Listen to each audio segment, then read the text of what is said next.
Hi Falcon class, I hope you are all okay. I hope you are staying safe, but at the same time managing to enjoy the sunshine. I'm here to read you the next few chapters of Whole. So Miss Bailey read 14 and 15, so I'm going to read you 16 and 17. They're both pretty short, so this won't be too long. So chapter 16.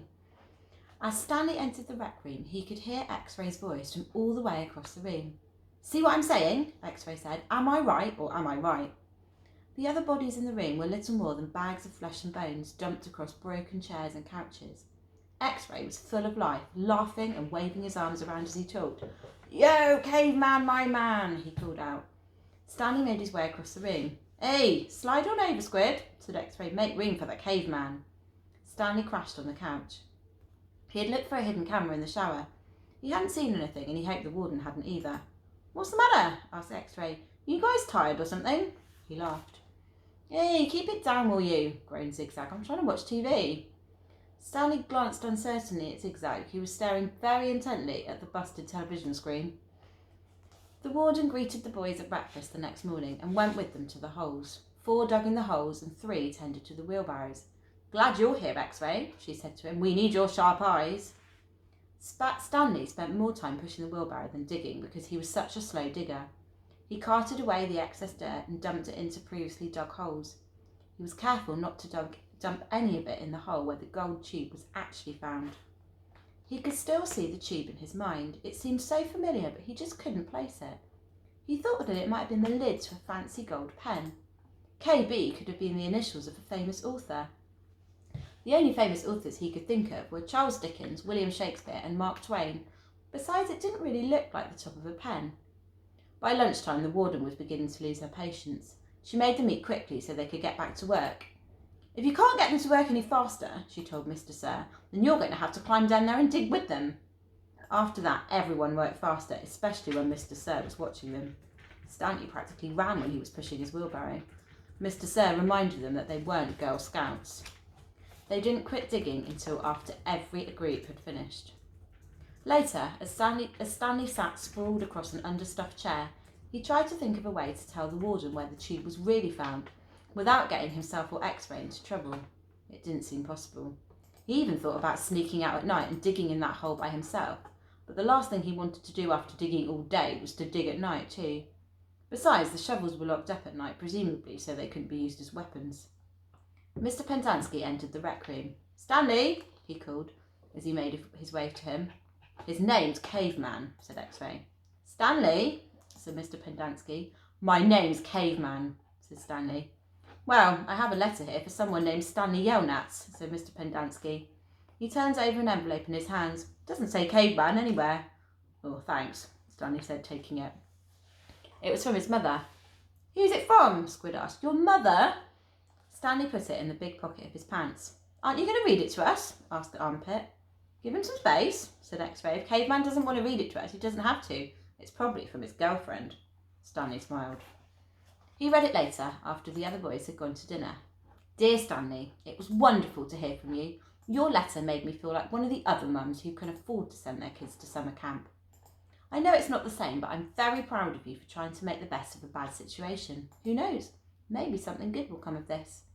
Your father thinks he's real close to a breakthrough on his sneaker project. I hope so. The landlord is threatening to evict us because of the odour.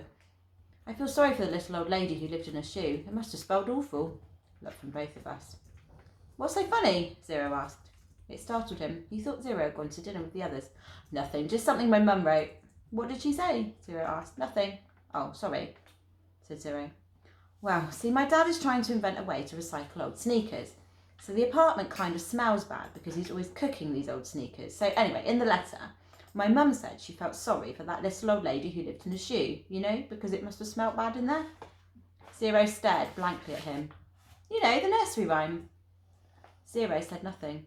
"You've heard of the nursery rhyme about the little old lady who lived in a shoe?" "No." Stanley was amazed. "How does it go?" asked Zero. "Didn't you ever watch Sesame Street?" Stanley asked. Zero stared blankly. Stanley headed on to dinner. He would have felt pretty silly reciting nursery rhymes at Camp Green Lake. Chapter 17. For the next week and a half, the boys continued to dig in and around the area where X-Ray had supposedly found the gold tube. They widened X-Ray's hole as well as the holes Armpit and Squid had been digging, until the 4th day when all 3 holes met and formed one big hole. As the days wore on, the warden became less and less patient. She arrived later in the morning and left earlier in the afternoon. Meanwhile, the boys continued to dig later and later. "This is no bigger than it was when I left you yesterday," she said after arriving late one morning well after sunrise. "What have you been doing down there?" "Nothing," said Squid. It was the wrong thing to say. At just that moment, Armpit was returning from a bathroom break. "How nice of you to join us," she said. "And what have you been doing?" "I had to, go." The warden jabbed at Armpit with her pitchfork, knocking him backwards into the big hole. The pitchfork left 3 holes in the front of his shirt and 3 tiny spots of blood. "You're giving these boys too much water," the warden told Mr. Pendanski. They continued to dig until late afternoon, long after all the other groups had finished for the day. Stanley was down in the big hole along with the other 6 boys. They'd stopped using the wheelbarrows. He dug his shovel into the side of the hole. He scooped some dirt and was raising it up to the surface when Zigzag's shovel caught him in the side of the head. He collapsed. He wasn't sure if he passed out or not. He looked up to see Zigzag's wild head staring down at him.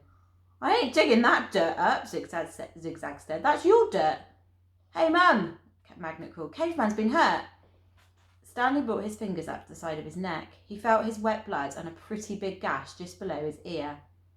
Magnet helped Stanley to his feet, then up and out of the hole. Mr. Sir made a bandage out of a piece of his sack of sunflower seeds and taped it over Stanley's wound. Then he told him to get back to work. "It isn't nap time." When Stanley returned to the hole, Zigzag was waiting for him. "That's your dirt," Zigzag said. "You have to dig it up. It's covering my dirt." Stanley felt a little dizzy. He could see a small pile of dirt. It took him a moment to realise that it was the dirt which had been on his shovel when he was hit. He scooped it up, then Zigzag dug his shovel into the ground underneath where Stanley's dirt had been. And that's the end of chapter 17. So Miss Bailey will read you chapters 18 and 19 next time. I hope you're enjoying it. In the meantime, have a lovely weekend. Enjoy having some time off over half term, and we'll speak to you again soon. Bye bye.